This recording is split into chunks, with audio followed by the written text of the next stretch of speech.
Hello, guys and gals, and we're back with another book review. I'm going to try to do all these in one take, one sitting rather, so that we can go get through all of these. Well, they're still fresh in my mind somewhat, even though it's been probably a month or two since I've actually read this book.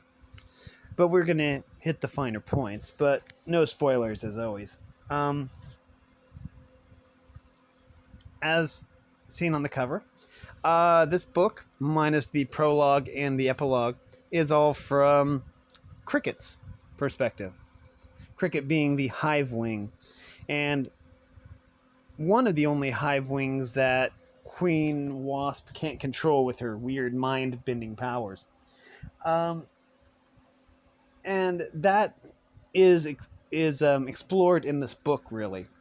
The goal is to basically figure out why Cricket is different and how Queen Wasp is able to mind control her subjects.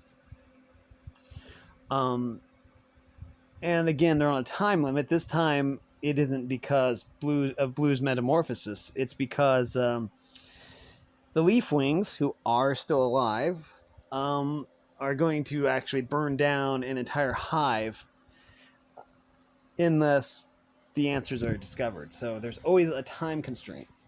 So, anyways, Cricket is always analytic, very science-minded, loves science, loves reading. Anyways, after rescuing Blue in the last book, Blue underwent his metamorphosis in a cave underneath one of the hives, and Cricket stayed by his side. So yeah, which was very noble. So yeah, Sundew is there too, and Swordtail, but Luna was blown away. Her silk got all tangled up, kind of like a parachute, and it basically took her all the way to Puria, across the sea, where all the other dragons are. Because I know that I mentioned at the end of, it would have been the spoilers for Arc 2, where I go over everything in Arc 2. I did mention that Luna had got blown across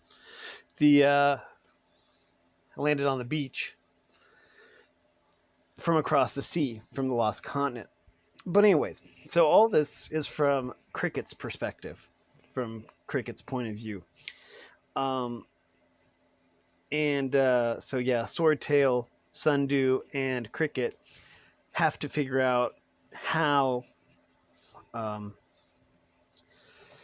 Queen Wasp is mind controlling her subjects and how she's able to do it.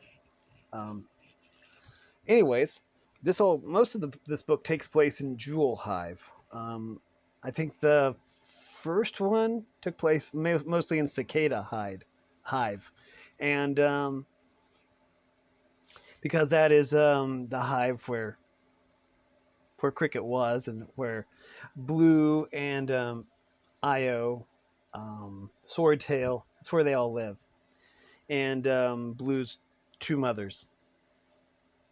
So, anyways, how to make this as spoiler-free as possible.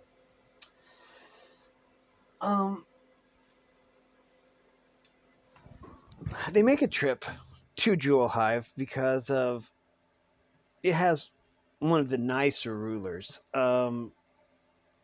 Sometimes the queens of each of the hives tends to be kind of tyrannical, and it's uncertain whether Queen Wasp has mind control over the other queens. It doesn't seem like it.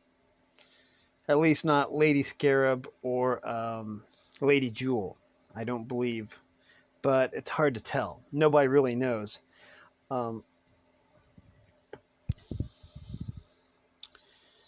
yeah. So Blue, Swordtail, Sundew, and Cricket all need to get to the to figure out exactly the nature of the Queen's power. One way they do this is Cricket spreads propaganda, which is basically against the rules. Um, she spray paints,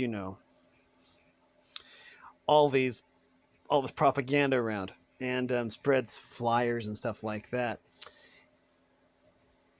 And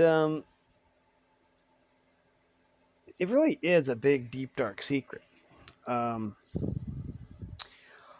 what I didn't mention in the last one, oops, what I didn't mention in the last one was the chrysalis. Now, the chrysalis is a mainly silkwing organization, kind of a rebel organization that is trying to overthrow Queen Wasp. And so yeah, it was something that Blue didn't really know about because Blue was kind of oblivious that the Silkwings were being mistreated at all. But Luna and Swordtail both were aware of the chrysalis. So yeah. Now, considering that the Silkwings are immune to Queen Wasp's mind control, yeah. So the chrysalis also plays a big role here. So yeah.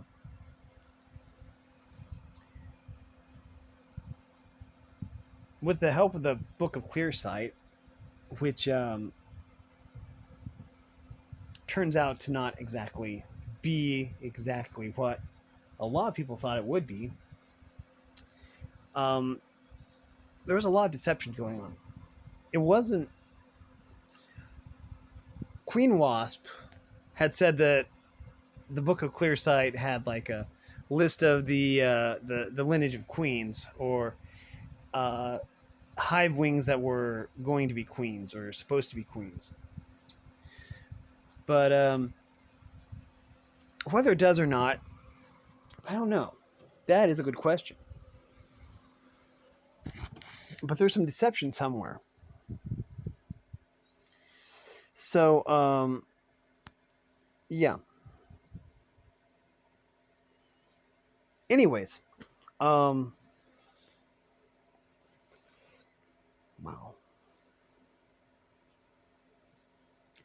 And the last one, last book,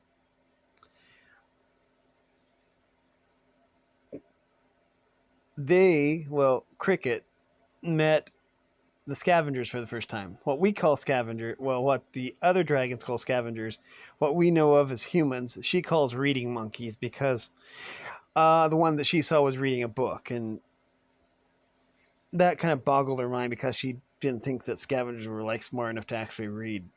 But yeah, reading monkey is what they call them over, on the other side, and on the other side they call them scavengers, But anyways, there's that. And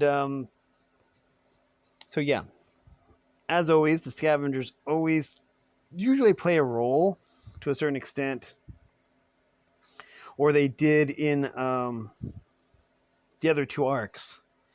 Scavengers played a pretty big role in those. But anyways, yeah, it's basically up to Swordtail, Blue, Luna. Oh, not Luna. Sorry, Luna is across the sea. Swordtail, Blue, Cricket, and Sundew. It's up to them in order to hopefully find a way to decide exactly how Queen Wasp is mind controlling everybody, and hopefully find a way to negate that. But yeah, there's always like a time constraint that makes it, extra fun, I suppose. But yeah, there really isn't much to say because a lot of it is spoilery. But I thought this book was very well written and very well paced. We also find out something about cricket, and then stuff starts really making sense, and it's about cricket's family life, and I thought that was a nice touch also. But we're not going to exactly get into that because that would be spoilery. So, anyways, this one's going to be quite a bit shorter, which I hope is just enough information to get you to want to read the book. And I would suggest that you read book 11 first. Now, with this series, you could basically start the entire. You could basically start with book 11 if you haven't read any of the Wings of Fire books, and it would be fine until you got to book 14. Now, I bring up book 14 a lot, but that's just basically because it's one of my favorite books, and I'm going to go into that. When you get to book 14, you kind of need to have read the previous 10 books in order to know what's going on exactly. But that is a completely different story. Anyways, that is going to do it for this video.